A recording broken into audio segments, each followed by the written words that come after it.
എത്യോപ്യയിൽ അഗ്നിപർവ്വത സ്ഫോടനത്തെ തുടർന്നുണ്ടായ പൊടിപടലങ്ങളും ചാരപ്പുകയും ഗൾഫിലെ വിമാന സർവീസുകളെ ബാധിച്ചു. ഇന്ത്യയിൽ നിന്നുള്ള നിരവധി സർവീസുകൾ മുടങ്ങിയതോടെ യാത്രക്കാർ പ്രതിസന്ധിയിലായി.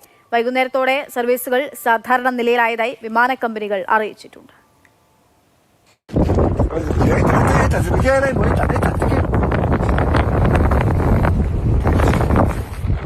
ഉത്തരേന്ത്യയിൽ നിന്നും ഗൾഫിലേക്കുള്ള വിമാന സർവീസുകളെയാണ് എത്യോപ്യയിലെ ഹൈലി ഗുബി അഗ്നിപർവ്വത സ്ഫോടനം പ്രധാനമായും ബാധിച്ചത്. ഒമാൻ, സൗദി അറേബ്യ, UAE തുടങ്ങിയ GCC രാജ്യങ്ങളിലേക്കുള്ള സർവീസുകൾ ഇന്നലെ രാത്രിയിലും ഇന്ന് ഉച്ചവരെയുമാണ് പ്രധാനമായും തടസ്സപ്പെട്ടത്.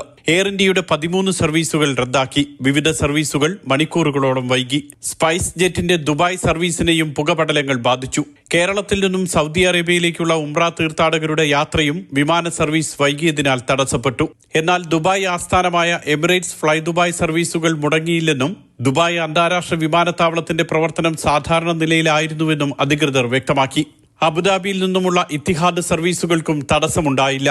അന്താരാഷ്ട്ര വിമാനങ്ങൾ 35,000 മുതൽ 40,000 വരെ അടി ഉയരത്തിലാണ് സാധാരണയായി പറക്കുക.